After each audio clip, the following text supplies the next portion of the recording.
ভারতে এমন কিছু জায়গা আছে যেখানে কম্পাস করে আর সময় থমকে দাঁড়ায়। তুমি কি জানো ভারতের মধ্যে এমন কিছু জায়গা আছে যেখানে গেলে ঘড়ি কাজ করে না আর কম্পাস ঘুরতে থাকে, আর মানুষ ভুলে যায় যে সে কোথায় আছে। হ্যাঁ, এটা শুধু গল্প না, বিজ্ঞান আজও পুরোপুরি ব্যাখ্যা দিতে পারেনি। আজকে আমরা জানবো এরকম কিছু জায়গার সম্বন্ধে। তার আগে তুমি যদি এই ভিডিওতে নতুন হয়ে থাকো তাহলে চ্যানেলটিকে সাবস্ক্রাইব করে আরামসে বসে পড়ুন হাতে এক কাপ চা নিয়ে। চলো তাহলে ভিডিও স্টার্ট করা যাক।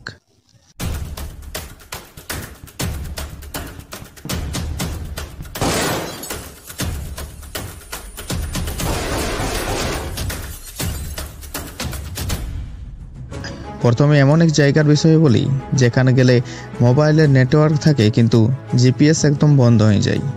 আর এই ঘটনা দেখা যায় মিজোরামের কঙ্গো পাহাড়ে। আর এখানে কম্পাস একদিকে ঘোরে না, ঘুরতে থাকে পৃথিবী, যেন নিজের অ্যাক্সেস ভুলে গেছে। আর এখানের বসবাসকারীরা বিশ্বাস করে এখানে এক সময় আকাশ থেকে কিছু একটা পড়েছিল, যেটা এখনো পাথরের নিচে চাপা পড়ে আছে। নেক্সট হচ্ছে এমন একটি জায়গা যেখানে দিনে তো ভ্রমণস্থল কিন্তু রাতে ডেড জোন, যেখানে মৃত্যুর এলাকা। এটা আছে গুজরাটের ডুমার্স বিচে। অনেক পর্যটক বলেছে এখানে রাতে হাঁটলে মনে হয় কেউ পেছনে পেছনে ছায়ার মতো করে চলছে। মজার ব্যাপার, এখানে কম্পাস কখনো সরলরেখায় দেখা যায় না, আর একবার এখানে কেউ ঢুকে গেলে ফিরে আসা কঠিন। আচ্ছা, তোমার কি মনে হয় যে আমার সময়টা খুব দ্রুত যাচ্ছে, একটু ধীরে চললে ভালো হতো? তাহলে তোমার জন্য একটা বেস্ট জায়গা আছে যার নাম কঙ্গো লা পাস। এখানে সময় থেমে যায় বলেই বিশ্বাস করা হয়। সৈনিকরা জানায় যে এখানে মাঝে মাঝে ঘড়ি পিছিয়ে পড়ে, কম্পাস, ঘড়ি, এমনকি হাতের স্মার্ট ওয়াচও সব কিছু যেন অদ্ভুতভাবে বিহেভ করে। অনেক বলে এখানে সময়ের লাইন একেবারে বাঁকা হয়ে গেছে।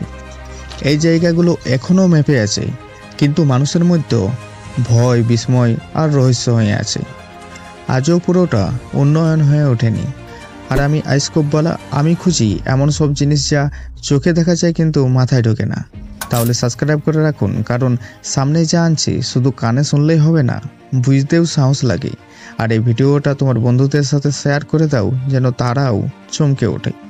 তাহলে চলো দেখা হচ্ছে পরের ভিডিওতে নতুন রহস্য আর নতুন বাস্তবতাকে নিয়ে।